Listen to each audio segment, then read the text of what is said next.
Next, we're gonna talk about the usefulness of the difficulty level for testing and teaching is as follows.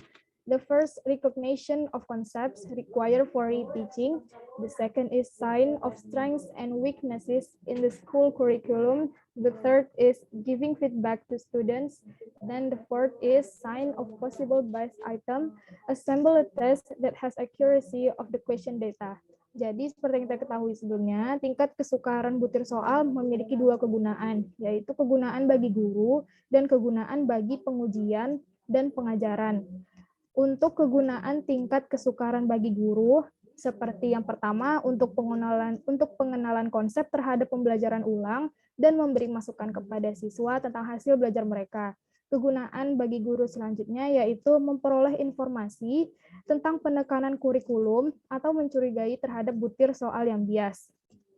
Selanjutnya, kegunaan tingkat kesukaran bagi pengujian dan pengajaran. Yang pertama, sebagai pengenalan konsep yang diperlukan untuk diajarkan ulang. Yang kedua, sebagai tanda-tanda terhadap kelebihan dan kelemahan pada kurikulum sekolah. Kegunaan yang ketiga yaitu memberikan masukan kepada siswa. Kegunaan yang keempat yaitu sebagai tanda-tanda kemungkinan adanya butir soal yang bias. Dan yang kelima yaitu untuk merakit tes yang memiliki ketepatan data soal. So it's all from me. I give it back to Agil. Okay, thank you, Mia. The next will be presented by Yumi. To Yumi, time is yours. Okay, thank you, Agil. Next is follow-up of analysis result. Selanjutnya yaitu tindak lanjut hasil analisis dari tingkat kesukaran. If item interpretation is hard, the follow-up are first, items are discarded or dropped and will not be issued again in future learning outcome test. Nah, untuk itemnya sukar, tindak lanjutnya yang pertama, butir item dibuang atau di-drop dan tidak dikeluarkan lagi dalam tes-tes hasil belajar yang akan datang. Second, reassignment, track, and trash so that it can be seen the factors that cause the items in question to be difficult for the testee to answer, whether the sentence of the question is unclear, whether the instruction on how to work on the problem are difficult to understand, or in the question there are terms that are not clear, and etc. After repairs are made, the items are issued again in the upcoming test of learning outcomes. Nah, yang kedua, untuk tindak lanjut yang kedua dari item yang sukar ini, yaitu dapat diteliti ulang, dilacak, dan ditelusuri sehingga dapat diketahui faktor yang menyebabkan butir item yang bersangkutan sulit dijawab oleh peserta tes. Apakah kalimat soalnya kurang jelas, apakah petunjuk cara mengerjakan soalnya sulit dipahami, ataukah dalam soal tersebut terdapat istilah-istilah yang tidak jelas, dan sebagainya. Setelah dilakukan perbaikan, butir-butir item tersebut dikeluarkan lagi dalam tes hasil belajar yang akan datang. And third is items that are too difficult can be reused in tests, especially selection tests, which are very strict. Nah, untuk tindak lanjut yang ketiga dari item yang sukar ini, butir-butir yang terlalu sulit dapat digunakan kembali dalam tes, terutama tes seleksi yang sifatnya sangat ketat. And if the item interpretation is medium, the follow-up is these items can be issued again in learning outcomes test at times to come. Nah, untuk item yang sedang, untuk tindak lanjutnya yaitu butir item ini dapat dikeluarkan lagi dalam tes-tes hasil belajar pada waktu-waktu yang akan datang.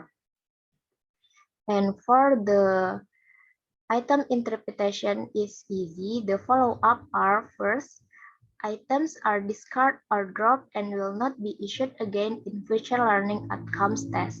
Nah, untuk tindak lanjut soal yang mudah, yang pertama yaitu butir item dibuang atau di-drop dan tidak dikeluarkan lagi dalam tes-tes hasil belajar yang akan datang.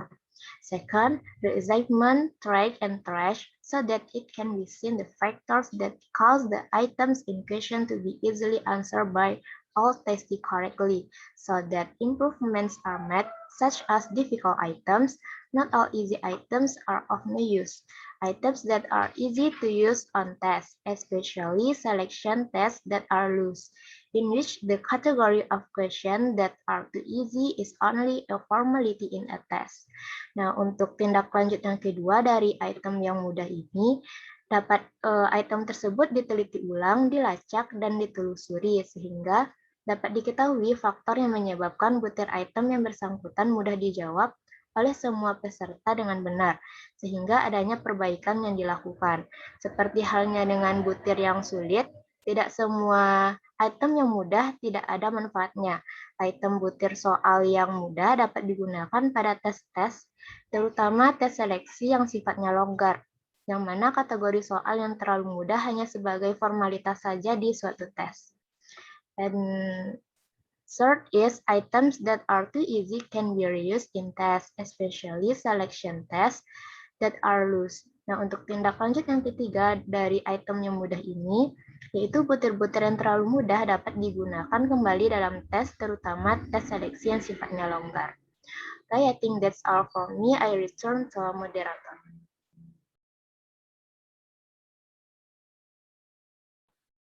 Okay, thank you, Yumi. And that's all for the presentation. And sorry for the mistake. Okay, we next to the sesi berikutnya. Jadi silakan kepada teman-teman yang ingin memberikan saran, kritik atau tambahan ataupun ingin berkomentar. Dan setiap komentar nanti akan kami beri poin, dan yang poin tertinggi akan kami berikan hadiah 3 orang poin tertinggi. Oke, silahkan kepada teman-teman. Rugi sekali kalau tidak diambil. Karena skripsinya besok bahasa Inggris kan. Mungkin ini akan membantu dalam gramernya. Ayo silahkan. Rugi sekali kalau tidak diambil. Silakan di raise hand. Oke, Nanda, satu sebentar Nanda. Kita tunggu yang lain dulu Nanda. Mudah-mudahan banyak. Ya, silakan yang lain. Tidak harus menambahkan ataupun memberikan saran. Berkomentar pun boleh. Saya setuju, saya tidak setuju. Silakan. Ayo, ada yang lain? Oke. Gimana? Ada yang lain? Kenapa Vivi? Kenapa termenung saja? Apa yang terjadi?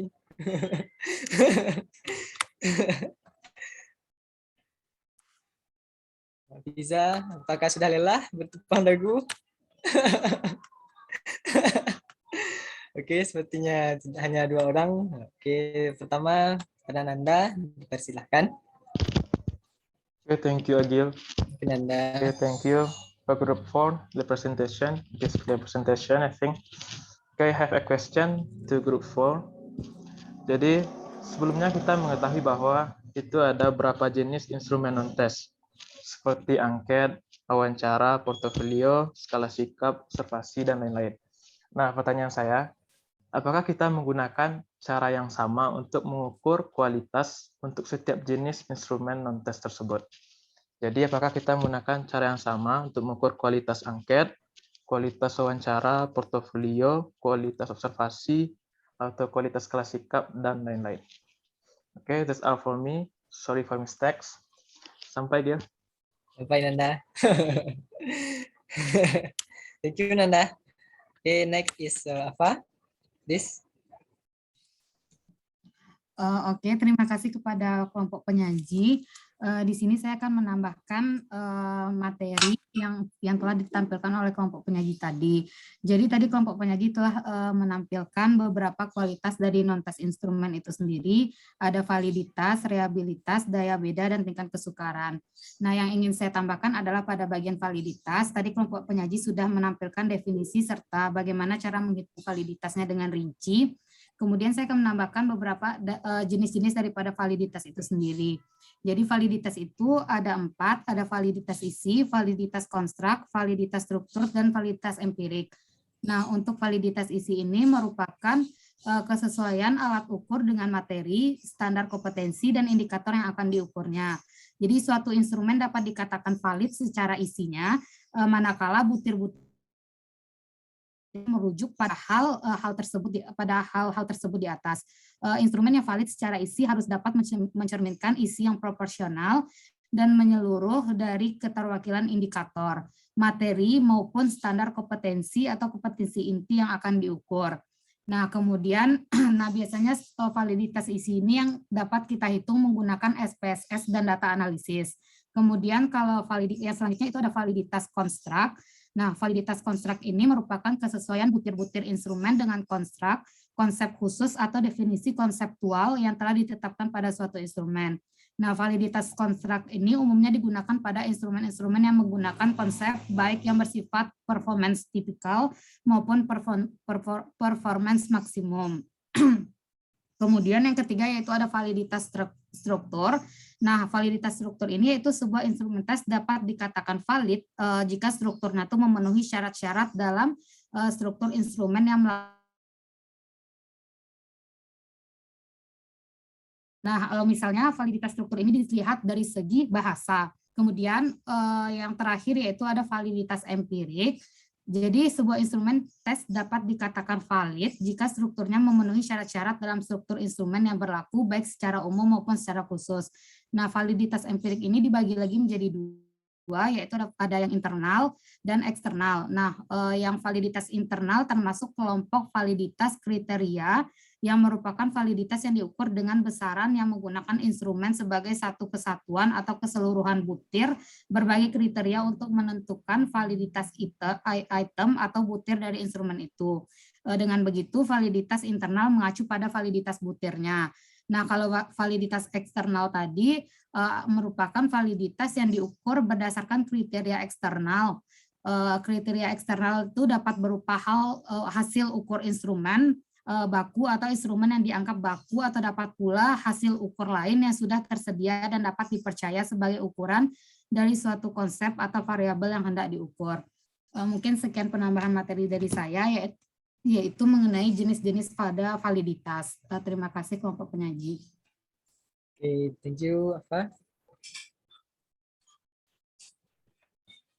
Okay, how about the others? Do you want to have a suggestion, critics, comments, or question to our group? Okay, Nadia, how about the others? Ada yang lain? Okay, next, teruskan. Silakan yang lain. Okay, ayo. Saudara akan mendapatkan hadiah yang lumayan berguna nanti. Jadi silahkan ditunjukkan keaktifannya. Oke, mungkin 2 orang dulu. Pada Nadia, dipersilahkan. Oke, terima kasih penyaji. Di sini saya bertanya, tadi kan untuk non-test instrumen itu ada validity, reliability, daya pembeda, dan tingkat kesukaran. Nah, di sini pertanyaan saya, untuk yang daya pembeda itu tuh apakah untuk non-test instrumen itu tidak bisa dilakukan daya pembeda? Karena sebelumnya di penjelasan kelompok 4 itu tidak disajikan contoh untuk daya pembeda. Sekian, terima kasih. Tujuh Nadia. Fiza, silahkan Fiza. Baiklah, terima kasih Agil. Izin menambahkan materi. Dari sumber yang saya temukan bahwa ada pengujian validitas dan reliabilitas teknik non-test. Untuk pengujian valid atau reliable juga dipakai dalam penelitian kualitatif dan tidak hanya pada teknik non-test belajar saja. Dalam penelitian kualitatif uji keabsahan, data meliputi uji credibility atau validitas internal, transferability atau validitas eksternal, dependability atau reliabilitas, dan confirmability atau objektivitas. Mungkin sekian tambahan dari saya. Kembalikan kepada Agil. Oke, thank you Fiza. Bagaimana yang lainnya? Apakah ada yang mau menambahkan? Ayo. Silahkan ditambahkan.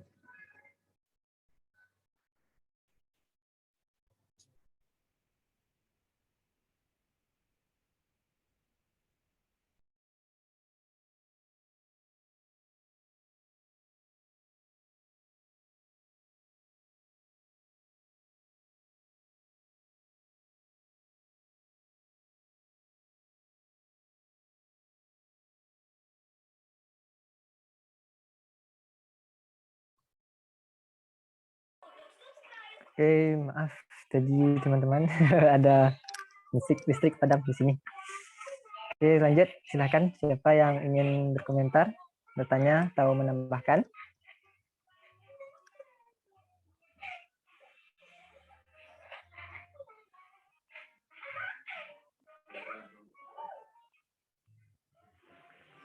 Apa Nadia? Apa yang terjadi? Senyum.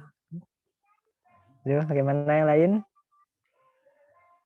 Randy, bagaimana Randy? Silakan Randy. Jangan ditahan-tahan Randy.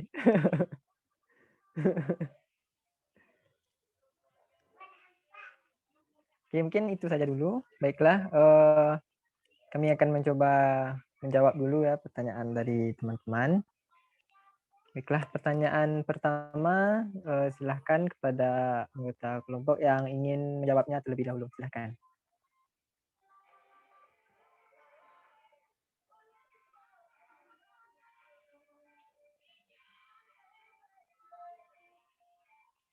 Itu pertanyaan dari Nanda. Oke, siapa dari anggota kelompok 4 yang ingin menjawab pertanyaan dari Nanda terlebih dahulu, dipersilahkan. Indah mau coba jawab, Gil. Baik, Indah. Silakan, Indah. Oke. Tadi pertanyaan dari Nanda itu apakah semua jenis instrumen non-tes ini bisa dihitung menggunakan cara yang udah kami jelaskan tadi. Seperti itu kan, Nanda? Iya, nah. Betul. Oke.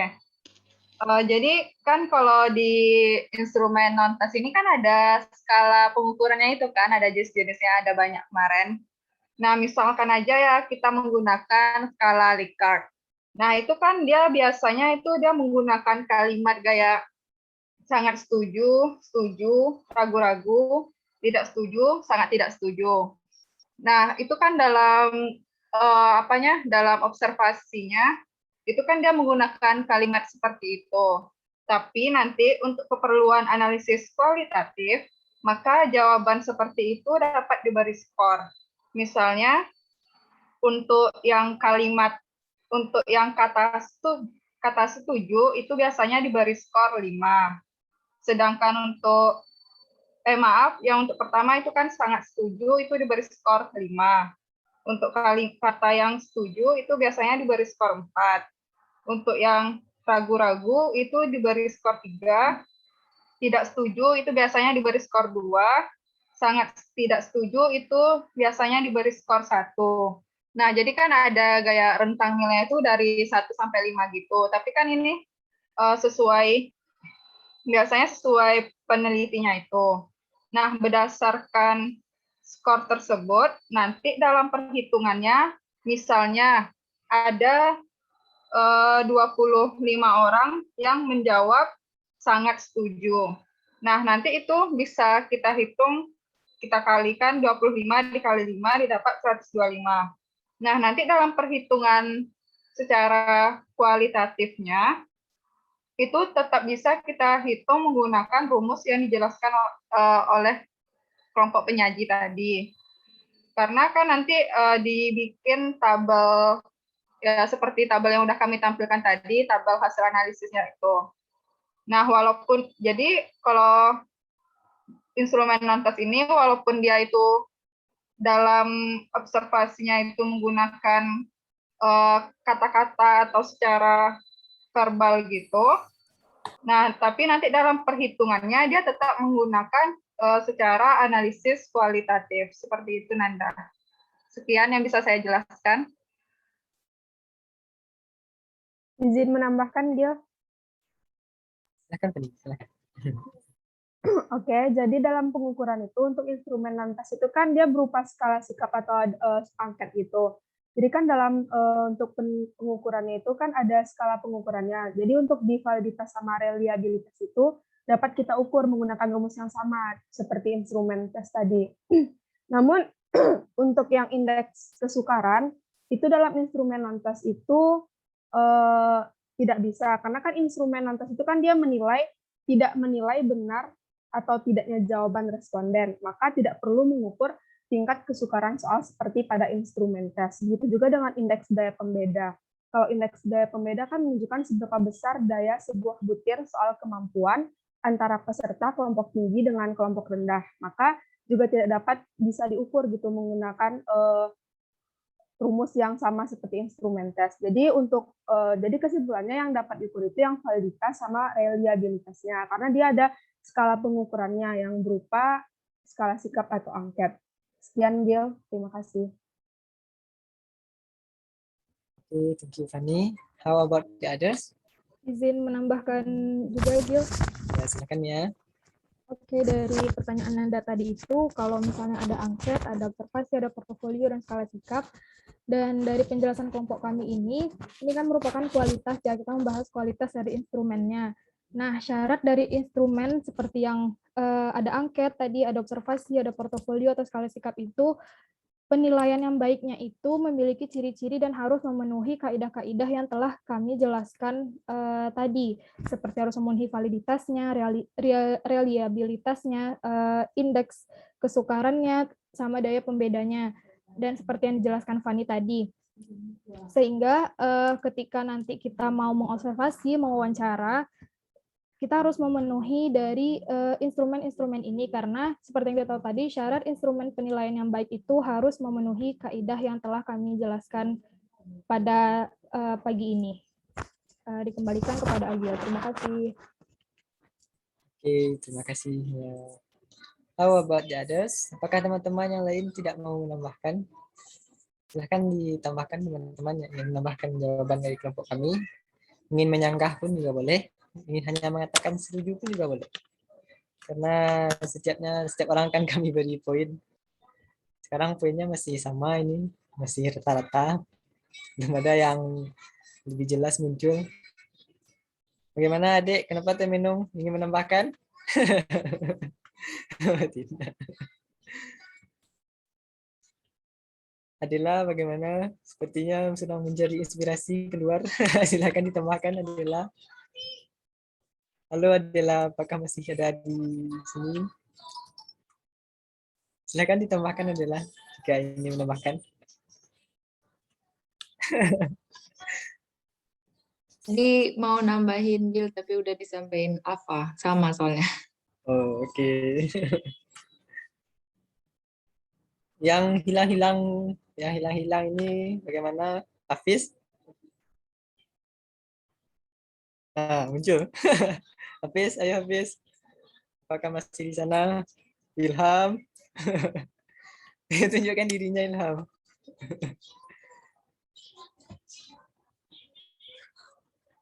Nah, sepertinya tidak ada tambahan ya. Oke, terima kasih kepada teman-teman yang sudah menjawab. Bagaimana Nanda? Oke, terima kasih atas jawaban teman-teman. Ya, seperti Indah tadi, seperti skala sikap kita bisa mengukurnya secara yang sama. Tapi yang tanya, kalau kita seperti menggunakan instrumen non-tes wawancara, itu apakah bisa juga seperti saya yang disajikan tadi? Itu yang masih saya ragu. Itu terakhir. Oke, terima kasih thank Nanda.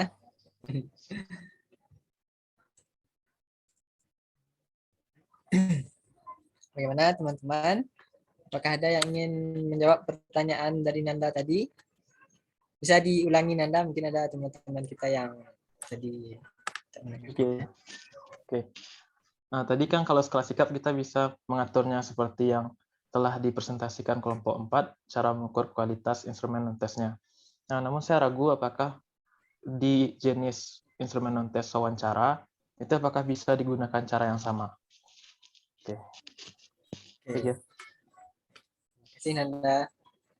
Di pertanyaan Anda tadi, teman-teman, apakah pada wawancara bisa dipakai cara yang kami tunjukkan tadi atau tidak? Ini bagaimana? Sebelum kami menjawab, mungkin ada teman-teman yang ingin mau menjawab dahulu pertanyaan dari Nanda. Bagaimana supaya? Silakan Fani. Kalau menurut Fanny, kalau yang wawancara itu kan nggak ada skala pengukurannya ya. Nah, jadi tuh yang menilai itu kan pewawancaranya aja gitu. Nah, jadi maksud dari yang Fanny jelasin tadi itu yang bisa pakai validitas sama reliabilitasnya itu yang ada skala pengukurannya kayak angket gitu. Itu kan ada tuh nilainya dari 1 sampai 5. Kalau yang misalnya wawancara itu mungkin yang nentuin kevalidan atau reliabilitasnya itu dari pewawancara sendiri, apakah ya gitulah. Jadi yang menilai itu pewawancaranya, bukan dari rumus itu. Kalau gitu sih Gil menurut Hani. Nanda. Sekian Gil. Oke, semangat sekali Fania. Sampai tertukar. Oke, bagaimana yang lain? Izin menambahkan Gil. Ya, silakan dia. Mungkin kalau untuk yang wawancara itu penilaiannya tuh ya seperti yang kata Fani berdasarkan dari pewawancaranya. Nah, untuk menilai hasilnya itu mungkin dari bobot jawabannya gitu. Kalau misalnya mendekati dengan apa yang ditanya atau tepat dengan ke intinya, mungkin di situ penilaiannya akan lebih tinggi. Dan mungkin kriteria penilaiannya seperti itu. Terima kasih. Oke, terima kasih Nadia. Bagaimana dengan teman-teman yang lain? Ada Adik, Keisha, Adela, Adinda, Aulia, Ferani, Hafiz, Mutiara Hayu, Indonesia, dan Fauzia, dan yang lainnya. Bagaimana dengan teman-teman yang no face ini? Apakah ada yang ingin menjawab? Bagaimana Keisha? Ayo, bagaimana? Apakah ingin menambahkan? Setuju atau ingin menyanggah? Jawab bisa, jangan senyum-senyum saja. Hilang Keisha. Oke, mungkin itu jawaban dari teman-teman. Oke, mungkin saya akan sedikit menambahkan di wawancara tadi. Contohnya seperti Nanda, misalnya ingin mewawancara seseorang untuk menentukan apakah orang ini patut untuk dipercaya atau tidak. Pasti Nanda akan memberikan tes-tes tertentu untuk mengatakan dia ini patut atau tidak sebagai teman Nanda sendiri. Misal contoh. Nah, untuk instrumennya nanti pasti itu berdasarkan keinginan Anda. Jadi tidak ada dibuat skalanya. Mungkin ketika jawabannya itu menemui keinginan Anda, jadi teman itu bisa dikatakan lulus wawancara Anda. Mungkin seperti itu kalau gambaran umumnya menurut saya. Bagaimana Nanda? Setelah sekian jawaban dari teman-teman. Oke, terima kasih kepada teman-teman atas jawabannya. Saya rasa cukup. Oke. Nadia. And the next question is from Nadia. Saya ulangi dulu pertanyaannya. Apakah di non-test instrumen tidak bisa dicari daya pembedanya? Apakah itu, Nadia? Iya, Gil. Oke. Mungkin saya akan mencoba menjawab dulu. Pada non-test ini tidak bisa dicari daya pembedanya. Kalau berdasarkan yang kami presentasikan tadi, yang kami berikan adalah pengertian dari daya pembeda. Itu ada yang menyebutkan bahwa daya pembeda ini merupakan suatu instrumen yang berguna pada bidang tes. Sehingga menurut kami dan berdasarkan sumber yang kami temui sejauh ini, daya pembeda ini tidak dapat kami jumpai pada instrumen non-tes. Atau mungkin teman-teman ada yang menemukan bahwa daya pembeda ada pada instrumen non-tes. Mungkin kami melewatkan sumber itu. Bagaimana dengan teman-teman? Silahkan ditambahkan berpendapat. Atau dengan kelompok saya sendiri, bagaimana?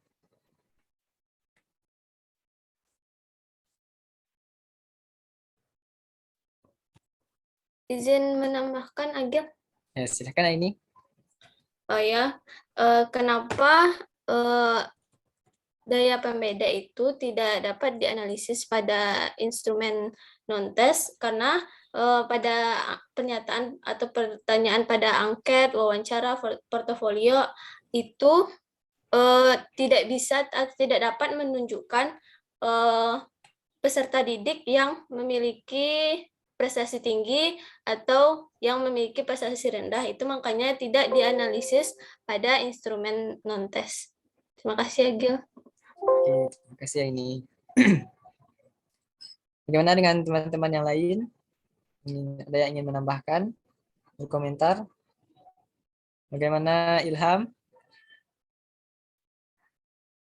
Atau mungkin Airani, Wulan dari, silahkan jika ada teman-teman yang ingin menambahkan. Kalau teman-teman yang no face ini tidak menanggapi apakah teman-teman masih ada di dalam Zoom bersama dengan Ibu? Ini bisa dicurigai ini. Masih Gil, silakan Oh, dilanjut. masih. Bagaimana Hilma Fauziah? Apakah ingin menambahkan? Yang baru muncul ini harus disambut.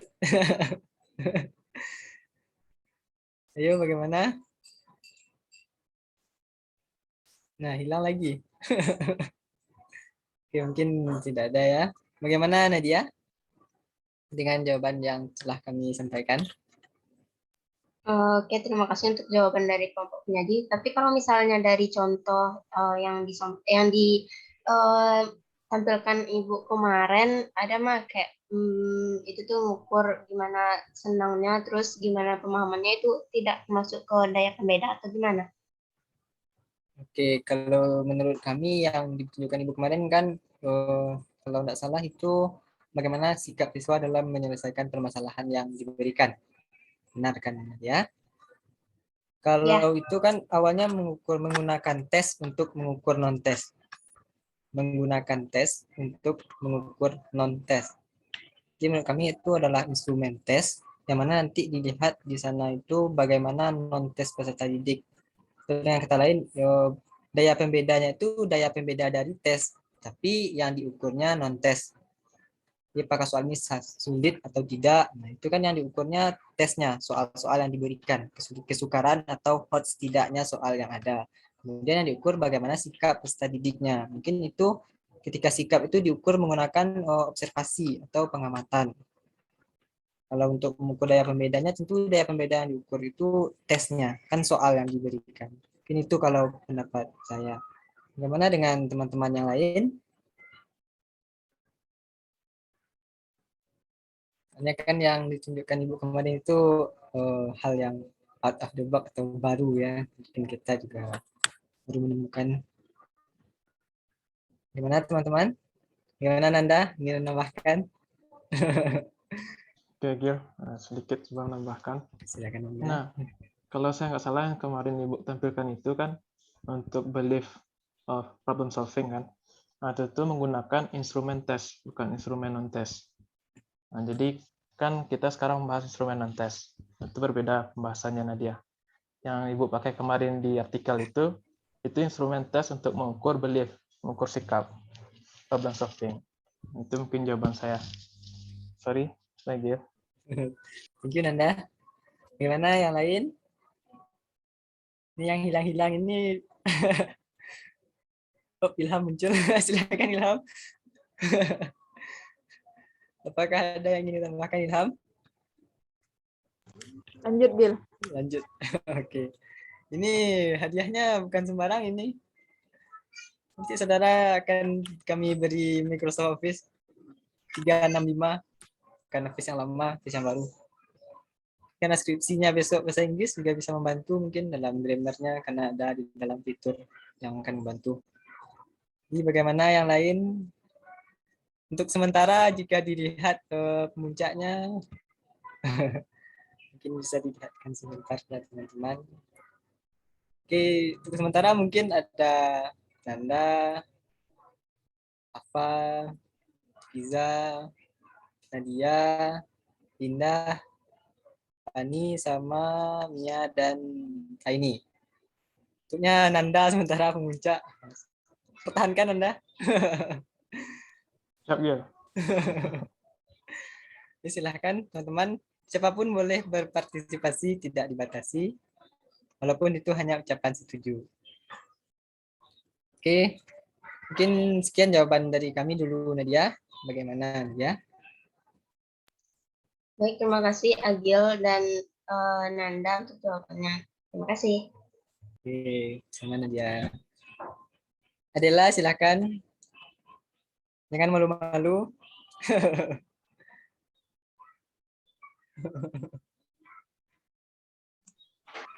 Belum ada pertanyaan, Gil.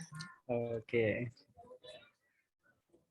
Untuk saran-saran yang sudah diberikan tadi, kami sangat berterima kasih kepada teman-teman karena mungkin kami juga ada kekurangan, tidak terlalu memperhatikan sehingga ada yang harus ditambahkan. Terima kasih kepada teman-teman yang sudah mau menambahkan.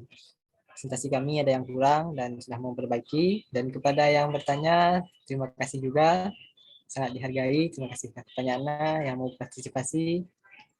Mungkin kita tutup dulu sesi pertama, terlanjut sesi kedua. Silahkan jika masih ada saran, kritik, pertanyaan, tambahan, ataupun tanggapan dari teman-teman, disilahkan.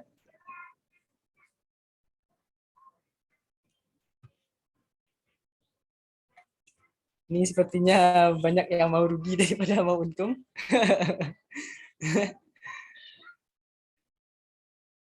Ini lumayan, ini untung besar. Bagi yang paham ini untungnya sangat besar. Tidak akan rugi sedikit pun. Silahkan diacungkan tangannya lewat reaction yang ada di Zoom.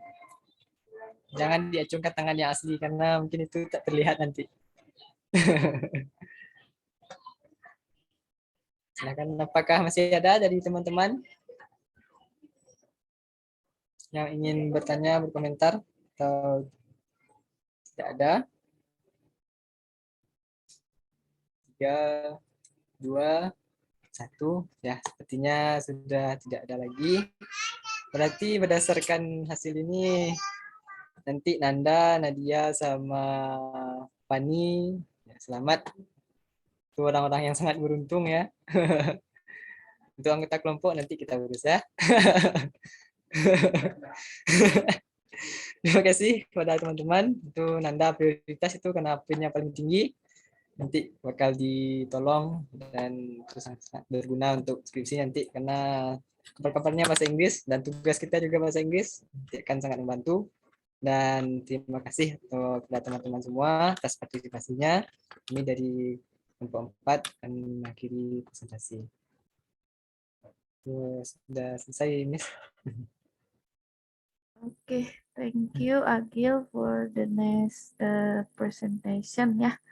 Nah, Ibu mungkin akan meluruskan atau mungkin bisa jadi menambahkan dari yang kelompok ini ya, kelompok penyaji sampaikan. Ya. Nah, di non-tes di non-tes instrumen gitu ya. Itu mungkin sedikit ada perbedaan dengan tes instrumen ya untuk kontrolnya gitu, untuk kontrolnya. Nah, di tes instrumen kan kita mengenal kemarin ada validity gitu ya, kemudian ada reliability, kemudian ada indeks kesukaran, kemudian daya pembeda gitu ya.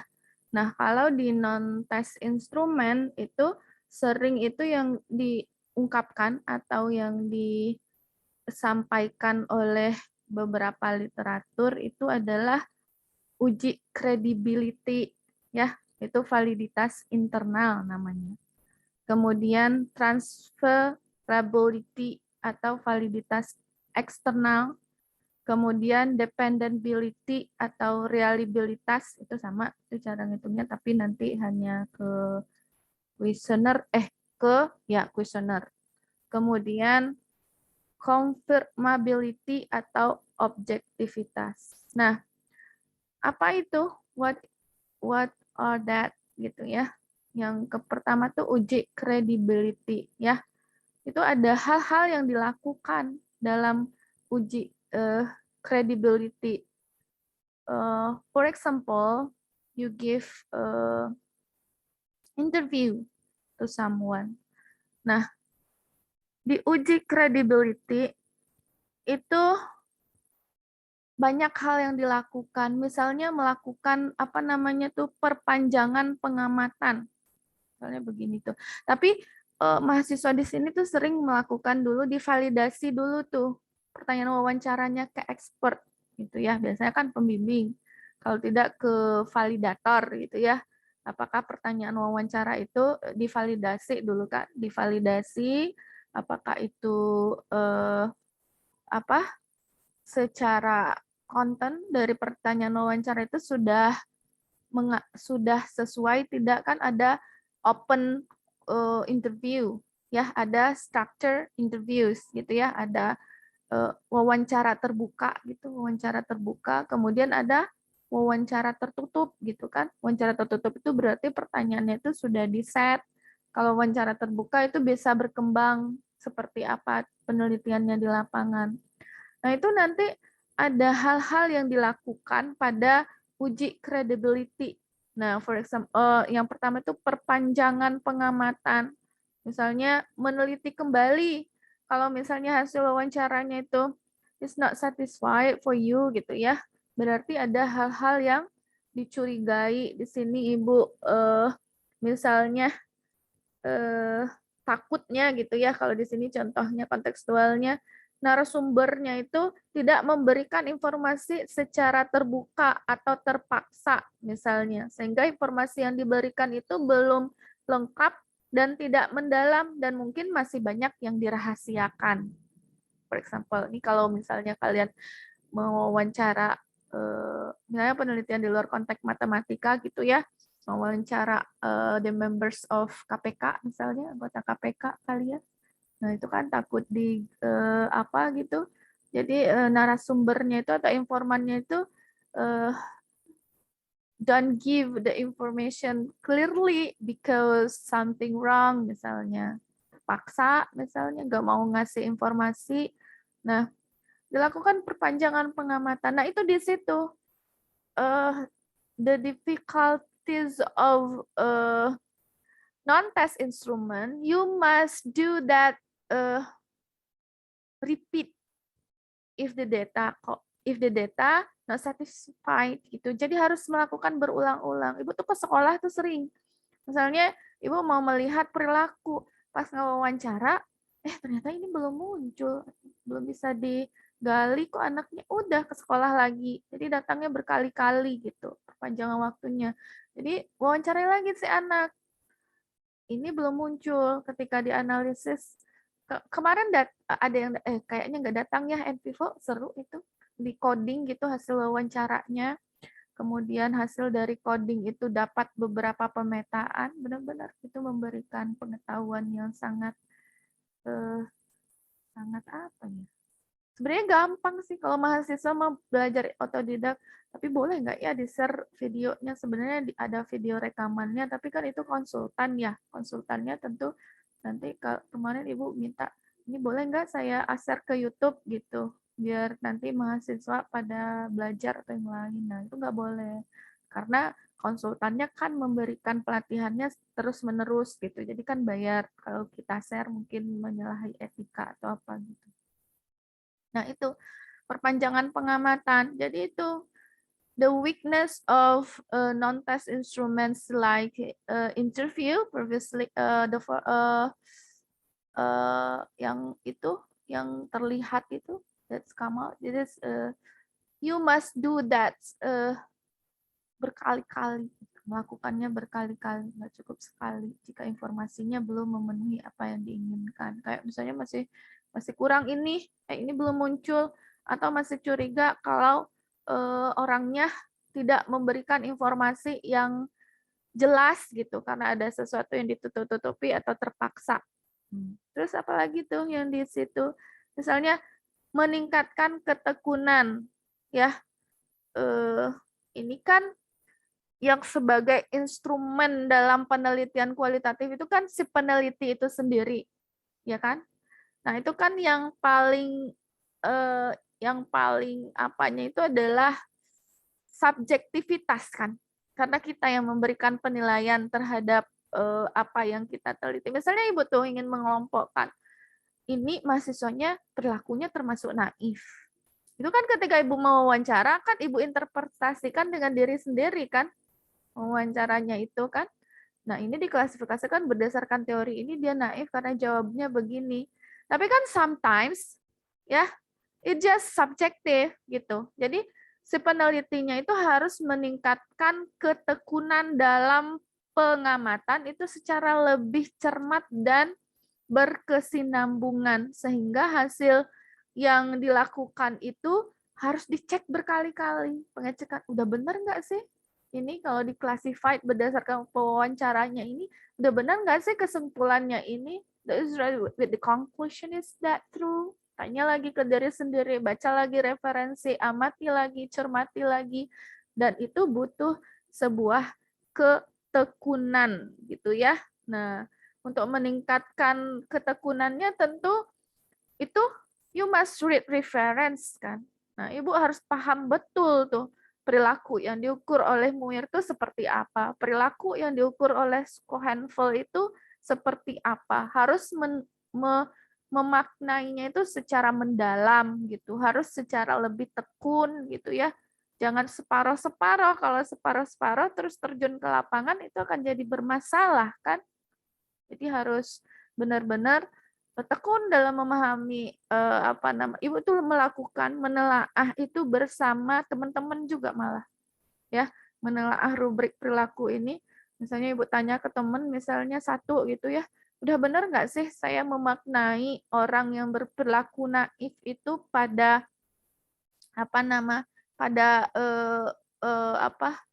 pada komunikasinya, misalnya verbal dan non-verbal gitu ya. Untuk naif itu dia tidak bisa menyampaikan apa jawabannya itu secara verbal maupun non-verbal. Ini udah benar nggak sih makna bahasa Inggrisnya itu begini? Dan ketika nanti saya ke lapangan, apakah maksudnya itu dia gagap atau tidak tahu apapun tentang topik itu, berarti kan itu verbalnya itu kan apakah tulisannya acak-acakan gitu nggak jelas atau gimana nih maksudnya. Jadi dimaknai setiap dari referensi itu. Nah, ketika wawancara nanti udah kebayang sendiri tuh, oh anak ini tuh berdasarkan referensi ini yang begini benar juga ya. Berdasarkan referensi itu anaknya begini gitu. Itu kan termasuk ke dalam proses validity gitu ya. Nah, itu kan ada apa lagi tuh yang paling penting lagi tuh ketekunan, kemudian triangulasi. Nah, triangulasi itu banyak juga tuh macam-macamnya ya. Ada triangulasi sumber ya, ada triangulasi teknik, ada triangulasi waktu. Nah, kalian akan sering mendengarkan istilah triangulasi dalam menguji validitas dari non-test instrumen gitu ya. Apa tuh triangulasi sumber? Ini di sini digunakan untuk menguji kredibilitas data yang dilakukan dengan cara mengecek data yang telah diperoleh melalui beberapa sumber. Sebagai contoh, untuk menguji kredibilitas data tentang daya kepemimpinan seseorang, maka pengumpulan data pengujian data yang telah diperoleh dilakukan ke bawahan yang dipimpin, ke atasan yang menugasi, ke teman kerja yang merupakan kelompok kerjasama. Nah, itu ya, kalau penelitiannya itu yang misalnya yang sosial gitu, tapi kita juga mungkin. Jadi di triangulasi sumbernya itu berulang-ulang. Ya, misalnya Ibu Yuli itu dalam wawancara ketemunya baik mungkin atau tidak baik atau gimana ya? Tidak baik lah contohnya. Kalau baik nanti saya akan menguji diri sendiri. Tidak baik misalnya. Ya udah triangulasi ke berbagai sumber, tanyain ke Bu Rara misalnya sebagai teman sejawat gitu ya. Ini misalnya Agil nih udah ngewawancara Ibu ingin mengetahui misalnya attitude of lecturer in mathematics department gitu misalnya ya. Nah, sampelnya misalnya Ibu ini kan bukan penelitian matematik gitu ya. Bukan attitude of art or belief of kan gini tuh. Untuk mengetahui belief atau attitude itu kan bisa kuesioner, banyak cara yang dilakukan. Bisa kuesioner, bisa observasi, bisa melakukan dalam melihat dia dalam proses mengajar. Ibu tuh contohnya nih, Ibu ingin melihat bagaimana belief atau attitude guru dalam mengajar problem solving. Kuesionernya Ibu kasih. Ya, setelah Ibu kasih kuesioner, Ibu yakinkan diri lagi dengan mewawancarai guru tersebut dengan pertanyaan. Kalau misalnya dia yakin bahwa di kuesionernya dia menunjukkan indikasi bahwa dia adalah seorang yang platonis misalnya. Kalau masih ingat, did you remember that I said previously the types of the belief of the teacher, Platonist, problem solving, instrumentalist gitu ya. Nah, misalnya Ibu berkesimpulan dari kuesioner dia seorang yang Platonis itu, yang apa namanya, yang menganggap bahwa ada keterkaitan atau hubungan antara materi satu dengan materi lain pada proses pembelajaran matematika. Nah, Ibu wawancarai lagi. Menurut Ibu apa sih gitu matematika itu gitu kan dijawab. Ibu lihat lagi pengajarannya di kelas, oh ternyata memang ketika dia menyampaikan materi itu ketika materinya belum dipahami oleh siswa yang ini dia nggak pindah dulu ke materi lain karena dia tidak hanya berfokus kepada materi itu finish or not finish but understand and don't understand gitu ya. Gitu. Not finish but understand and don't understand. Jadi dia melakukannya berulang-ulang. Oh benar nih mah. Dilihat dari sikapnya dia juga Platonis, dilihat dari jawabannya ketika wawancara dia juga menunjukkan seorang guru yang Platonis, dilihat dari itu termasuk triangulasi ya, triangulasi dengan berbagai instrumen gitu. Nah, kalau yang tadi triangulasi sumber misalnya tadi Ibu contohkan Agil pengen apa namanya? Pengen mewawancara Ibu dan Agil sudah berkesimpulan bahwa Bu Yuli itu bukan orang yang baik atau tidak bertanggung jawab atau tidak responsibility terhadap tugas yang diberikan. Terus ditriangulasi lagi ke teman, ke Rara misalnya, ke Pak Sadam, oh iya benar kalau dikasih tugas mah sering nggak dibuat gitu misalnya. Saya udah kesempatan bekerja sama dengan Bu Yuli dalam beberapa waktu, dia memang ini tidak bertanggung jawab gitu, tidak responsible terhadap tugas yang diberikan gitu. Tanya lagi ke atasan, ke Pak Farid, wawancara lagi si Agil nih ke Pak Farid. Oh iya, setiap dikasih kerja menolak melulu misalnya gitu. Atau nggak selesai-selesai, banyak alasan gitu misalnya. Nah, itu contoh dari triangulasi sumber gitu, dari wawancara. Kan kita kan menghilangkan apa namanya kevalid, tepat tidak kan gitu ya, valid itu kan tepat tidak dengan apa yang kita ukur, subjektivitasnya itu kecil, kita berusaha mengurangi gitu, decrease the subjektivitas.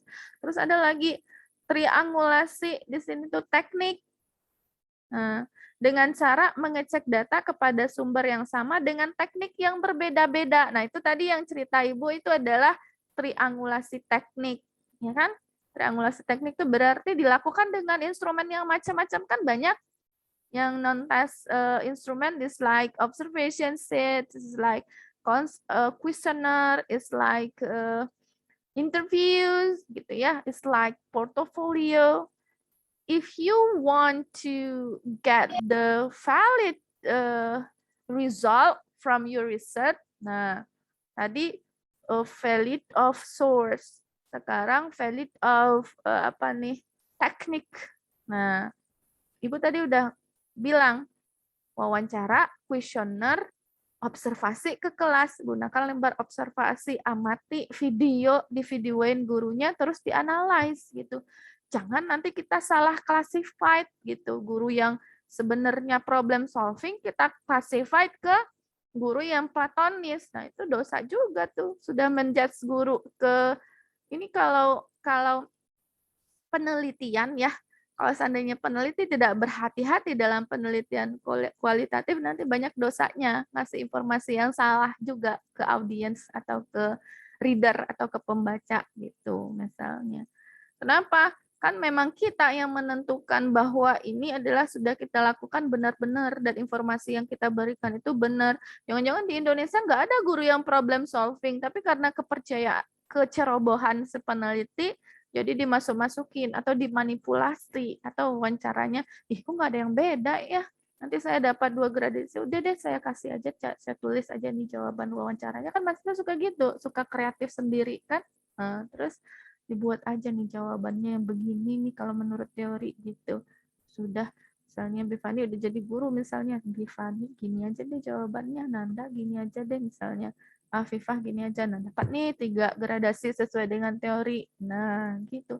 Padahal dari subjek yang diukur misalnya kan takut nambah subjek gini kan, kalau kita penelitian misalnya kita ambil 3 orang subjek, terus kita udah nemu mau mengklaim nih bahwa di sekolah SMPN atau di Padang nggak ada guru yang instrumentalis, padahal subjeknya belum cukup. Ketika ditambah lagi orangnya, ternyata ketemu yang begitu, misalnya gurunya. Nah, itu namanya belum cukup gitu. Syarat perlu dan cukup dari subjeknya belum terpenuhi gitu. Ya, jadi triangulasi teknik itu seperti tadi tuh. Dari angket setelah Ibu olah, misalnya nih Ilham Syah adalah guru yang instrumentalis. Terus Ibu wawancara, jawabannya seperti itu. Misalnya Ibu, ini ketemu nih, I have found. When I interview teachers in Bandung, I give the question, what do you think about the students in the class? Oh my God, my student is so difficult to understand what I said. Itu guru tuh bisa ngomong gitu. Jadi kita susah ngajarnya ke siswa. Jadi sampai aja tuh materi kita udah syukur Bu. Jadi kalau siswanya zaman sekarang nih udah pada bandel, beda pada kita zaman dulu. Nah itu kan berarti di awal itu kan gurunya udah pesimis duluan ya. Udah pesimis duluan. Sampai aja tuh materi kita udah syukur itu. Apalagi mau bawa gunting, mau bawa apa kertas, mau ini, mau itu tuh enggak ada, itu teori. Nah, tuh guru ada tuh yang begitu, itu cuma teori di atas kertas, prakteknya emang nggak bisa. Nah, gitu kan. Nah, ini berarti gurunya berarti that I think this is instrumentalist because underestimate the student, she or he just want the material finish to transfer to the students gitu kan. Yang penting selesai untuk mentransfernya ke siswa. Kan dari jawabannya itu kita coding kan. Nah, nanti di NVivo itulah fungsinya coding. Berarti guru ini nanti dapat tipe-tipenya semuanya. Seru sih. Ya. Jadi kalau di coding, oh ini nih. Kan Ibu udah referensi, udah dikuasai nih. Guru instrumentalis itu seperti apa. Oh ini nih orangnya, bener ya. Ada ternyata guru yang begini. Nah, sometimes when I interview the other teachers, ya di other school, siswa itu kalau tidak kita kasih masalah yang kontekstual, dia nggak bakal ngerti gitu. Kita harus suruh dia menemukan sendiri. Jadi misalnya mau menemukan volume bola ini, jadi saya itu suruh siswa bawa bola plastik dari rumah, kemudian dipotong-potong, kemudian dibongkar gitu ya. Nanti dapatnya seperti apa gitu. Nah, mereka bakal ingat itu. Jadi nggak kebalik-balik rumusnya or the formula gitu ya. Ketika diberikan soal baru, mereka ngerti gitu. Jadi guru tuh harus bisa mengelaborate what the problem solving, what the contextual cases gitu ya. Oh, ini gurunya ini. Problem solving ini ya. Jadi dia berusaha mengkonstruksi. Jadi kita tuh guru tuh harus kreatif sekarang sama anak gitu kan. Harus temukan cara, harus pakai variasi strategi yang menyenangkan agar anak tuh tidak monoton, tidak ini.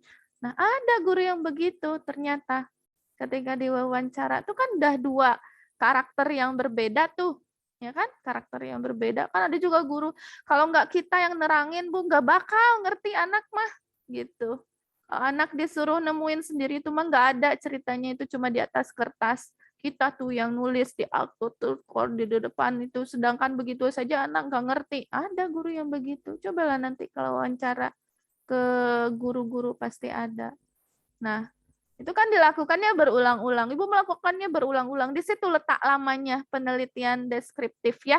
Jadi ketika belum memenuhi apa yang kita inginkan, kita ke sekolah lagi, nyari lagi gurunya. Oh, ini lupa ya kemarin ditanyain ya bagian ini, kan maunya menggali ini. Nah, itu bentuk dari triangulasi, triangulasi apa tadi tuh? Triangulasi teknik gitu ya. Kemudian triangulasi waktu ya juga sering mempengaruhi gitu. Misalnya yang narasumbernya banyak masalah akan memberikan data yang lebih valid sehingga lebih kredibel ketika dilakukan di pagi hari. Oh gitu, ketika dilakukan di pagi hari ini jarang sih Ibu yang mengamati seperti ini. Seharusnya kita juga harus mengamati. Jadi harus apa namanya, semua aspek itu ya. Maksudnya di pagi hari narasumber masih segar dan belum banyak masalah nih kan, apa namanya ya. Mungkin kalau apa ya, kalau misalnya udah, iya sih, baru bangun tidur misalnya gitu di pagi hari, belum kerja gitu ya, mahasiswa belum ada yang bikin kesel gitu ya, kerjaan belum banyak gitu, misalnya belum ditagih ini, belum ditagih itu, belum ngerjain ini, belum, mungkin masih fresh otaknya ketika diwawancara gitu ya. Jadi bisa terungkap apa yang kita, itu salah satu. Kan kalau kita baca lagi referensinya, oh ternyata banyak valid. Kalau ini Ibu tidak terlalu, kalau Ibu triangulasi sumber tuh iya tuh. Ya harus diwawancara ini temennya kalau ingin tahu belief or attitude of student, kan teman sejawatnya diwawancarai. Kalau triangulasi teknik tuh pasti itu banyak-banyak. Nah ini triangulasi waktu ternyata itu juga penting. Membaca situasi dan kondisi dari informan. Kalau dia lagi banyak masalah, kesel, jauhnya pendek, iya, enggak gitu misalnya kan. Lagi ada kasus apa gitu sama keluarga atau apa gitu, kita datangnya nggak di waktu yang tepat gitu, jadinya nggak dapet juga informasinya gitu kan. Kemudian analisis kasus negatif menggunakan bahan referensi, mengadakan member check gitu ya. Nah itu termasuk dalam yang disebut dengan uji credibility dari instrumen ya. Jadi nggak asal-asal gitu mau wawancara, harus divalidasi dulu secara konstruk ke pembimbing, harus divalidasi double checks gitu ya, ada triangulasi namanya tuh, mahasiswa bisa baca sendiri tuh, ada transferability, ada dependability, ada confirmability gitu ya. Nah itu silakan dibaca dan dipahami, itu kan teori, nanti kan pelaksanaannya harus sesuai dengan teori itu gitu ya. Nah, untuk validitas butir itu benar yang diungkapkan oleh kelompok penyaji tadi, dengan apa namanya, angket itu bisa dilihat validitas butirnya. Tapi di sini jarang ya yang melihat validitas butir dari kuesioner. Ibu lihat lebih ke validitas konstruk mereka itu kalau yang non tes ya. Tapi entahlah yang lain. Seharusnya iya dilihat juga validitas item atau butir pertanyaan angketnya kan, valid atau tidak, nanti di validating construct. Kemudian yang penting itu adalah alur atau proses tadi itu. Triangulasi itu paling penting itu dalam tes atau non tes instrumen. Yuk bacalah ya, nyambung terus gitu. Pengujian transferability itu adalah memahami hasil penelitian kualitatif gitu ya. Jadi harus membuat uraian yang jelas dan rinci dan sistematis yang dapat dipercaya. Itu tadi karena subjektivitasnya tinggi gitu. Jangan sampai salah interpretasi gitu. Jadi mahasiswa tuh benar-benar memahami referensi dulu, kemudian wawancaranya harus berulang-ulang, orang yang diwawancara pada waktu yang tepat gitu ya, tidak sedang dalam masalah gitu ya. Reliability juga dilakukan kan gitu ya. Kalau lembar observasi seperti yang Nanda tanya tadi, apakah diuji juga validitasnya? Kan lembar observasi masih nggak ada skalanya, ya. Itu divalidasinya ke validator, ke expert gitu. Apakah indikatornya udah benar, pengembangannya udah benar, pernyataannya udah valid, kan ada tuh nanti lembar validasinya. Pernyataan sudah valid, sudah sesuai dengan sumber, sudah apa yang mau diukur. Nanti kan itu dicek lagi ke validator, yang dipilih sebagai validator itu benar-benar valid. Reliabilitasnya kalau kuesioner itu bisa diukur dengan hitung-hitungannya tadi, apakah tepat atau tidak gitu kan. Itu agak mirip-mirip dengan tes instrumen gitu ya. Tapi untuk prosesnya tadi itu ada 4 itulah, confirmability. Yang triangulasi itu yang paling penting ya, bukan yang memprioritaskan, tapi memang itu untuk mengecek itu masalah banyaknya teknik yang digunakan untuk mengukur sesuatu itu penting itu dalam dalam penelitian kualitatif. Nanti itu diolah gitu ya, data wawancara diolah, data kuesioner diolah gitu kan. Kalau data kuesioner diolah, kemarin itu Ibu ketemu sama mahasiswa yang mengolah data kuesionernya dengan menggunakan angket tapi pakai uji hipotesis, itu boleh, menarik juga. Tapi udah familiar sih. Jadi diberikan angket di awal, diberikan angket di akhir. Setelah pelatihan atau diberikan strategi, ternyata perilakunya bisa berubah gitu. Kan bisa dibentuk ke skala gitu ya. Nah, itu ada ujinya, namanya uji, aduh lupa. Tapi uji statistik gitu ya, boleh pakai uji T. Enggak, oh ya, uji T masih bisa, tapi di itu dulu skalanya. Mahasiswa bisa mempelajari itu secara otodidak dan boleh didalamkan di mata kuliah metodologi penelitian kan gitu kan, untuk analisis data dan teknik pengambilan data gitu ya.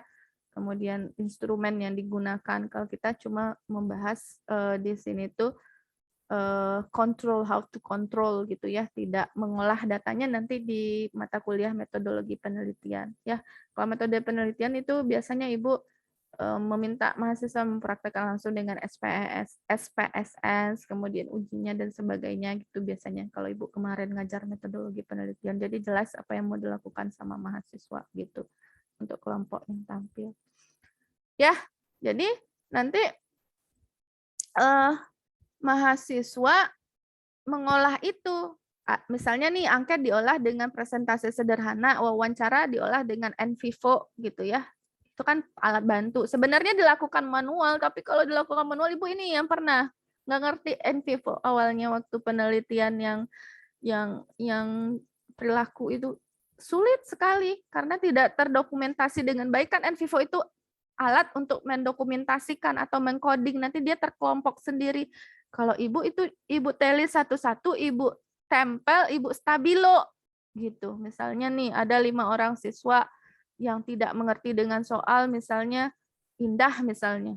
Tuh Ibu tandai nih kata-kata tidak mengertinya, Ibu stabilo warna kuning. Nanti ketemu lagi misalnya Yumi tidak mengerti, Ibu stabilo lagi warna kuning. Nanti Ibu samain tuh, Ibu tempel-tempel di dinding tuh penuh waktu Ibu penelitian tuh. Gitu kalau gaptekan, kemudian kita nggak melek teknologi, ternyata ada softwarenya yang bisa mengklasifikasi itu secara bagus gitu dan terstruktur gitu. Kita cuma mengcode kata-katanya, kita masukkan ke codingnya, nanti datanya muncul sendiri. Udah terkelompok-kelompok. Misalnya 5 orang siswa ini menganggap sulit dengan kata-katanya ini, sumbernya ini udah bagus. Jadi tinggal lihat keseluruhan, jadi bisa kita klasifikasikan sendiri. We can classify it gitu, nggak perlu, kan IT itu adalah alat untuk mempermudah kita. Coba bayangkan respondennya kalau banyak tuh 20. Jadi dari 20 jawaban tuh kita susun panjang dulu kan gitu ya. Kalau kita pakai aplikasi kan kita tinggal lihat terus kita coding. Kita coding, oh ini tidak, kita masukkan ke siswa A. Ini kita coding nanti masuk ke siswa B. Jawaban ini kita coding masuk ke siswa C. Jawaban ini kita coding masuk ke siswa D gitu kan, include di students gitu ya. Jadi nanti hasil akhirnya itu amazing, I think fantastic. Oh my god, why I don't use this software when I do the research. Gitu. Jadi pas dapat ilmu baru, kenapa Ibu ya nggak belajar ini dulu pas melakukan riset, repot banget dulu itu sampai beli stabilo 7 warna atau 8 warna gitu ya. Sampai beli apa namanya tuh styrofoam ya, styrofoam nempel-nempel di dinding, semua dinding tuh penuh sampai ke kamar mandi karena kosannya kecil kan. Jadi sampai pintu belakang tuh Ibu tempel, dinding depan Ibu tempel, sampai ada tamu, ini ngapain? Sampai tamu datang gitu kan, melihat semua tempelan-tempelan, iya gini deh. Lagi riset gitu ya, lagi disertasi ya begini. Udah kayak apa gitu. Kalau Ibu kosnya masuk mungkin udah apa? Ini ngapain lah kosan saya digini-giniin gitu misalnya ya. Itu kalau styrofoam itu kan ditempel pakai selot. Ibu juga nggak tahu nempel waktu itu, malah diapain waktu itu, pokoknya bekas di dinding pas dicabut jadi terangkat juga cetannya. Jadi ngulang ngecat lagi tuh. Tiba-tiba pas terakhir mau pindahan, mau angkat barang. Nah, repot kan? Ternyata ada software yang bisa membantu kita mengcoding gitu. Jadi dulu udah dikasih tahu sih, siapa yang kasih tahu. Cuma karena nggak punya ketertarikan dan pengennya cepet kan kita gitu ya. Tapi perempuan juga ada sih yang pengen tahu banget ini itu tentang IT. Tapi Ibu apa ya, bisa dibilang agak lambat merespon digitalisasi itu. Jadi pengen manual aja biar kelar gitu. Ternyata repot. Setelah selesai ini kemarin dapat dapat pelatihan gitu dari jam 7 sampai jam 12. Jam 8 sampai jam 12 ya. Itu alhamdulillah dapat ilmu baru. Jadi senang jadi pengen lagi melakukan penelitian kualitatif yang ini bisa banyak responden, ini nanti bisa bagus ini datanya. Jadi terbayang macam-macam ketika melakukan dapat ilmunya gitu. Jadi makanya kemarin mahasiswa Ibu sudah share ke Randy, tetapi nggak ada melihat ada mahasiswa di roomnya. Cuma 5 orang kita kemarin. Ya, nah kalau penasaran silahkan nanti di install sendiri. Dia trial 14 hari kalau yang trialnya, tapi kalau yang full versionnya itu susah sih dapatnya, tapi Agil mungkin bisa dapat tuh. Tapi yang si narasumbernya ngasih tahu bisa dibeli di Shopee atau di Tokopedia, dikasih nomor kontaknya, nanti silakan hubungi. Kalau itu full versionnya bisa selamanya 350.000 katanya. Mungkin akun software share juga mungkin dibeli ya. Kalau software mah Envivo yang official itu berapa ya? Jutaan kali ya? Itu yang Office 365 Agil belinya berapa? Dapat tawaran Microsoft, Miss. Nggak ada dibeli, Miss. Oh, kenapa bisa dapat? Itu ada forum waktu itu, Miss. Waktu pengembangannya jadi ikut. Oh. Jadi dikasih hak gitu, Miss. Berarti kan tertarik IT juga tuh, Agil. Iya, Silahkan dipelajari otodidak Envivo. Seru kalau menurut Ibu, kalau tertarik ke penelitian kualitatif ya. Nah, itu salah satu yang bisa membantu mahasiswa untuk coding. Coding itu nanti kalau Ibu bicara lebih jauh, tapi nggak apa-apa lah ya, mahasiswa internasional kan ya. International classes, I think apa namanya tuh, have the high creativity and curiosity gitu ya. Itu ada namanya grounded theory ya. Grounded theory itu sebuah teknik analisis data kualitatif, itu erat kaitannya dengan coding. Jadi mengembangkan teori dengan mengcoding, memplot-plot hasil dari wawancara, hasil dari kuesioner tuh kayak Ibu. Jadi dapat teori gitu, dapat sebuah teori. Kayak misalnya Schoenfield do the research at 1085, itu dapat dua kategori siswa dalam berperilaku. This is the expert and novice. Expert is student that have high ability in problem solving, include attitude in problem solving, kemudian dan sebagainya. Tapi kalau novice itu orang yang acuh, cuek, acuh tak acuh gitu ya, respond quickly but is wrong answer gitu ya, menjawab cepat tapi itu adalah jawaban yang salah. Setelah itu Muir melakukan lagi itu dengan grounded theory juga, dengan coding, dengan melihat 20 anak SD gitu dari 5 sekolah, kemudian diwawancara, dilakukan hal yang sama dengan Schoenfield. Dia dapat 4 kategori dari students behavior and problem solving gitu ya. Ada naive, 3 naive, routine, and sophisticated ya. And me gitu ya, do the research when I take my doctor programs. I found 5 category for the behavior of problem solving. That's naive, routine, semi sophisticated, and sophisticated. Ternyata orang Indonesia tuh ada yang semi sophisticated. Maksudnya tuh dia di atas rutin, tapi di upgrade ke canggih nggak bisa-bisa. Tapi ada apa namanya tuh? Ada cikal, kan ada orang yang skeptis banget gitu ya, kita kasih tahu nggak bisa, tapi ada orang yang itu tuh bisa menerima dan bisa dibangkitkan untuk membuat sebuah strategi. Nah, itu nggak dibahas di MUIR. Nah, ketika di sekolah ada yang aneh dan lucu. Ini ada beberapa orang anak yang begini. Oh, berarti ini sebuah new categories. I categorize, I give the names. Itu ngasih nama tuh terserah kita tuh. This is to be our teori gitu. Jadi teori kita itu namanya grounded theory. Jadi kita labeling mulai dari pertanyaan wawancaranya, observasinya, videonya, kuesionernya, ketika dia ngerjain hasil tulisannya. Tadi kan triangulasi ya, triangulasi teknik ya. Berarti kan Ibu macam-macam, ada tesnya, ada wawancaranya, ada lihat anaknya ke kelas, tanya gurunya, dan macam-macam, sehingga bisa dikategorikan jadi 4 kategori.